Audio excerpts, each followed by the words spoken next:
Hi guys, this is Michelle. I am back, and this video is going to cover a few different things. We'll see how much I can get covered. Yeah, how much I can cover before I run out of time. So the first thing I want to talk about is my last appointment at my doctor's office, which was my pre-op appointment. So last week on Wednesday was my last visit with my physician's office. It was my pre-op, and it also was the day that I started my liquid diet. Today is day 10 of my liquid diet. So at that appointment, I had actually gained 3 pounds. They always weigh you at every appointment. So I had gained 3 pounds since the last time they had seen me. My last appointment at the doctor's office was before Thanksgiving. Okay. And so, I had company for Thanksgiving, and I ate whatever I wanted to eat. Although it was in moderation, I didn't really pig out. I've kind of lost my desire to do that a little bit. But I did eat like a lot of things that I shouldn't have been eating. That's true. And so because of that, for about 2 weeks before my appointment, I had been, decreasing my calories, decreasing my carbs, trying to get off this weight that I lost, because I knew that I was going to have a gain at this appointment, but I just wanted to make sure that it wasn't going to be a really big number. So I actually was pretty pleased with 3 pounds, and I didn't know what they were going to say. So I was 259 at my appointment, and they didn't say anything at all. So this is the clinic that for my whole 6-month supervised diet, if you were to gain any weight at all, they make you start the whole program over again. And so, so this is the first time that I ever weighed in with a gain, because I guess I figured I was safe since I've already been approved and scheduled for my surgery. So during this appointment, what was really nice, before surgery, you always have to sign all these forms that talk about, all the not side effects, all the, what is it called? Bad things that can happen to you during the surgery. You always have to sign these forms and read through them. What I liked about what my clinic did is that first, I had to read through them, sign the forms. But then the surgeon came in, and he went through every single line of the form, explained to me what the possible complications were, and then also talked to me about how often he sees these types of things, and then what his own personal percentage was for those certain things to happen. So, for example, leaks. We all know that leaks are a very serious thing that can happen after the surgery. And I think the national average is probably about 3%. And so he was telling me that his average is like 0.03%. That's fantastic. I liked to hear that. So he went through them, he went through each of the complications, and just to make sure I understood what they were, and to make sure that I understood how likely each one of them were to happen. And then, he was just very open and was eager for me to ask him any questions. And I did ask him. Well, I had one question that he said he had never heard of before. My surgery is going to be at 2:30. And I know that for years I have heard, and maybe because I used to work in the hospital, so maybe that's why I've heard this, but I had always heard that surgeries that are later in the day, that's usually not a good idea for several reasons. Number one, the surgeon could be tired. It could be the end of the day, because surgeons usually start very early. And another thing is that something about your body's circadian rhythm, that having surgeries later in a day, people tend to, having anesthesia later in a day, it messes up people's circadian rhythm. And so people who have later surgeries sometimes are at more of a chance of they tend to have more nausea, and maybe more complications after the surgery that have nothing to do with the surgeon, but it's just because of the fact that you go under anesthesia at the late time of day. So I brought that up, and he was just looked at me like, where did you get that? I've never heard that before. And okay, I believe him, I guess, because he's a surgeon and I like him. But I know I have heard that many times before, so I was kind of surprised that he hasn't heard that. And I don't remember what my other questions were because this was last week. So then I also met with a dietitian, and she went over the liquid diet to make sure that I understood it. And she did tell me something that was different from what was in my pamphlet. I had been told that I could have 4 protein shakes a day. And she said that it's actually 3 protein shakes a day or 4 if you need the 4th shake. And I was like, well, that's not very many calories because some of the shakes that I'm going to be using are only 100 calories. And she's like, well, that's where the difference comes in. If you're drinking 100-calorie shakes, then you really should have 4 a day. But if you're drinking the shakes like the Premier Protein shakes, then they're like 160 calories, I think. You should have 3 of those a day. And I was like, oh, okay. That does kind of make sense. So my liquid diet is 3 or 4 protein shakes a day, up to 12 ounces of V8 juice or tomato juice, and then broth, sugar-free popsicle, sugar-free Jell-O, and that is it, nothing else, for 14 days. So, how have I been doing? This is day 10. I can't even believe that, I'm standing here, I'm smiling. It's like some days I think, I can't believe I'm still alive. I had days that I only had 300 calories. And most days I only have 450 calories. And it's like, I can't believe I'm walking around and I'm functioning like a normal person. Because I'm eating so few calories and I haven't even had surgery. It's like I can't even believe that I'm doing it. But I'm going to tell you, give you a couple of tips on why I've been able to do it pretty well without any problems. Well, the first thing, and this is not really a tip, but going through this 6-month program with my clinic, where they were so strict every single month you had to lose weight, that put me, I've had a certain mindset this whole 6 months. I've had to come up with other coping mechanisms and things to keep me from overeating or from going off my plan.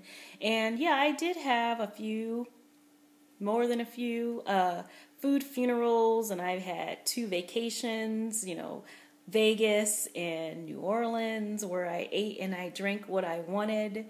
But every single time I had another weigh-in coming up, for those 1 or 2 weeks before my weigh-in, I was very strict with calories and carbs. And so I'm already kind of used to having a 2-week period where I'm not eating very much, because that's what I've been doing this whole 6 months in order to make sure that I have a loss every single month. And so that is maybe one advantage that I have with starting this liquid diet, is that I feel like in a lot of ways, how strict my clinic has been has prepared me to be able to do this liquid diet. The other thing is that, and this is a tip perhaps for people, is you really need to start working as soon as possible on the mental aspects of this. And as you're coming upon the days before you're going to start your liquid diet, figure out what you need to do to get your mind straight. To what do you need to tell yourself every day? What are you going to need to do to make sure that mentally you're going to be able to get through this liquid diet? Now, for me, I realized that right before I was about to start the liquid diet, that I was not mentally prepared, because I felt cheated. my appointment was on the same day that I had to start my liquid diet. And so because of that, for weeks before my appointment, I have been, dieting and eating low calories and eating low carbs because I didn't want to show a big gain at my appointment. And so I did feel like I knew that I was going to start off the liquid diet feeling like I was deprived, since I didn't get, even though, yes, I did have some food funerals in the past, but I don't know, somehow I don't remember them now. Maybe they were too long ago. I knew that I was feeling deprived. And so I made a choice. This choice might not work for everyone. It probably won't work for everyone, so you shouldn't. I'm not saying that you should do this, but I knew that it would work for me. Because my diet is so strict, and it's for 14 days, and I've seen other people only have to do this diet for 3 days, or 5 days, or 7 days, or whatever, I decided that I was not going to start my diet on the day that I was supposed to start it. So I was supposed to start my diet last Wednesday, the day of my appointment. Instead, that was kind of my food funeral day, and I started my liquid diet the next day. So instead of a 14-day strict liquid diet, I'm doing a 13-day strict liquid diet. And so because of that cheating, I have felt guilty. And so for about the first 5 days of this liquid diet, I have only been doing 3 of the protein shakes instead of 4, like she said, even though I've been doing the low calorie. And so that's why a lot of days I've only had like 350 calories, 400 calories, just because I was kind of trying to make up for the fact that I didn't start on the day that I was supposed to start. But the advantage of that is that I felt mentally ready. I mean, when I woke up Thursday, it was like, okay, my game face is on. I'm ready to do this. Because every time, even for 1 second that I thought about cheating, I remembered, oh, but wait a minute, you cheated on the very first day, so you don't get to cheat again. It was like 1 cheat, first day, that's it. And once I really got that set in my head and believed it, I've been able to do this. I have not had not even one tiny cheat the whole rest of these other days.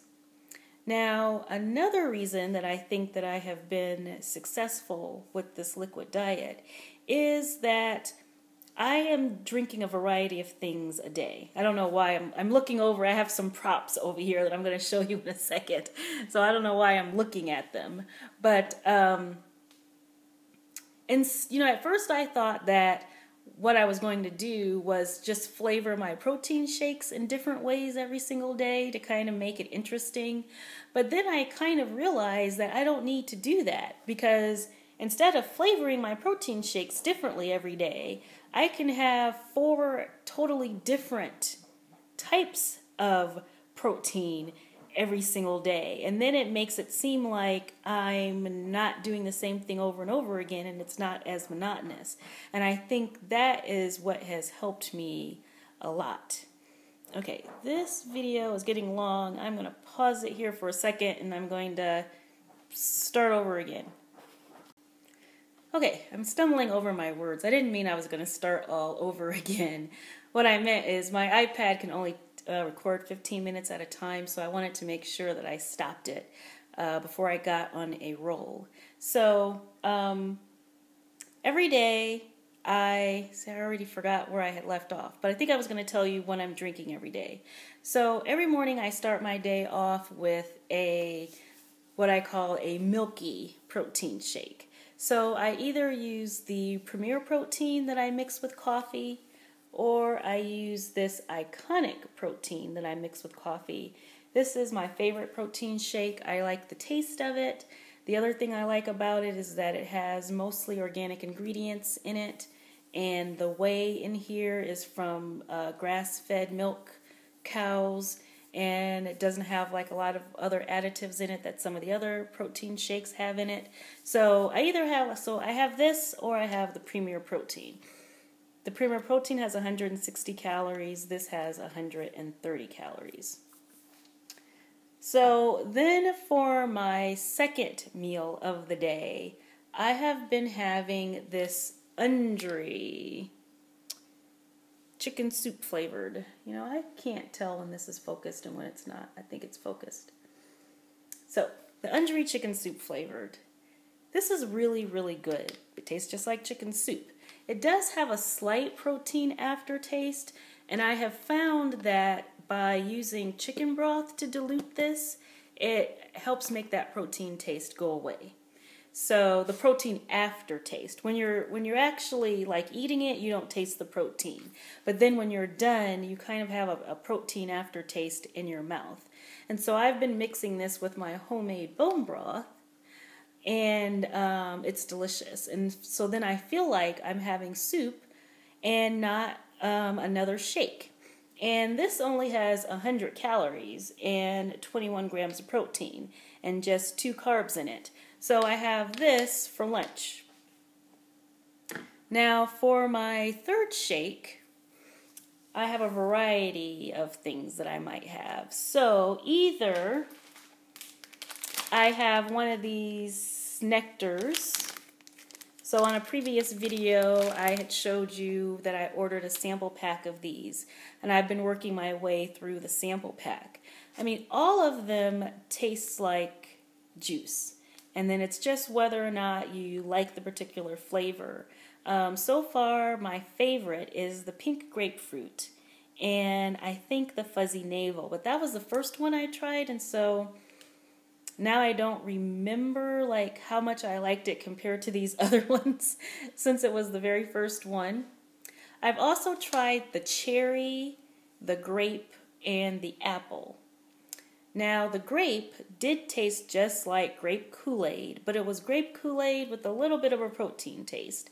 And I thought that the cherry tasted too much like protein. And then the apple, I think the apple just tasted artificial. It smelled good, but I think it just tasted a little artificial. But I still was able to drink them because I still think they're better. Even the flavors that I didn't like, to me, are still better than the milky protein drinks.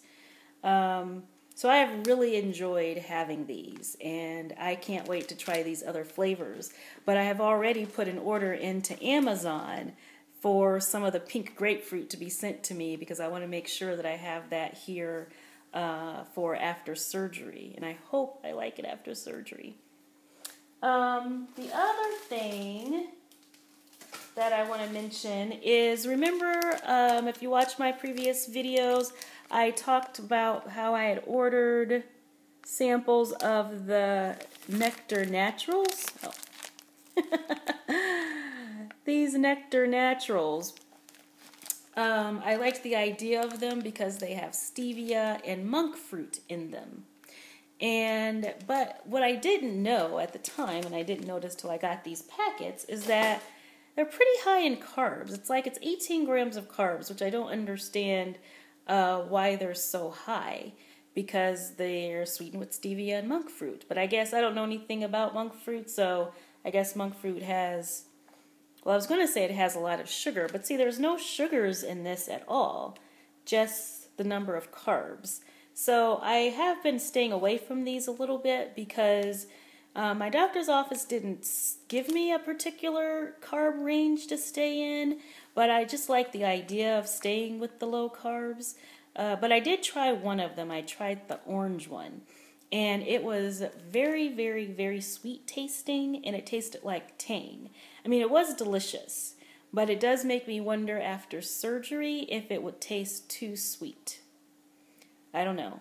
And so once I try some of these other flavors, I'll let you guys know if they also taste really, really sweet. So the other thing that I've also been doing sometimes as my third protein shake is mixing the unflavored protein powder in my tomato soup. Sorry, I couldn't figure out what I was saying. So one thing that I've been doing is I've been taking the tomato juice that I'm allowed to have, and I've been putting it in a bowl and heating it up and eating it like soup because it is winter. Even though I'm in Arizona, it's cool outside. So I prefer right now to have soup instead of juice. And so some days I have it by itself, but then some days I put unflavored protein powder in there. So I have this unflavored Isopure that I have used. But what's even better than the unflavored Isopure is the unflavored Undri. Now this is the chicken soup that I'm showing you but it's the same company. They sent me samples of their unflavored protein, and that tastes much better in the soup than the Isopure does. They both did dissolve completely. You know, when you watch the temperature, keep it lower than 140 degrees. They both did dissolve completely in the soup, but I felt as if I could taste the Isopure, whereas I couldn't taste the Undri at all. And so I've been having that in the evening, and so that's like my dinner, is having my soup. And I really look forward to having my soup at night.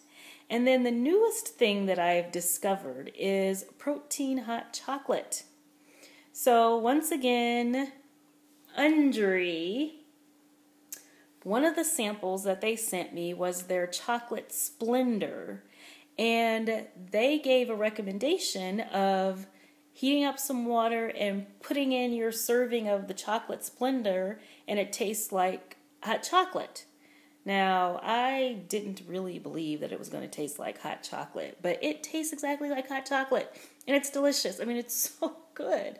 I'm so upset that I only had 2 samples, and they're already gone. And so I've already put in an order for that, too.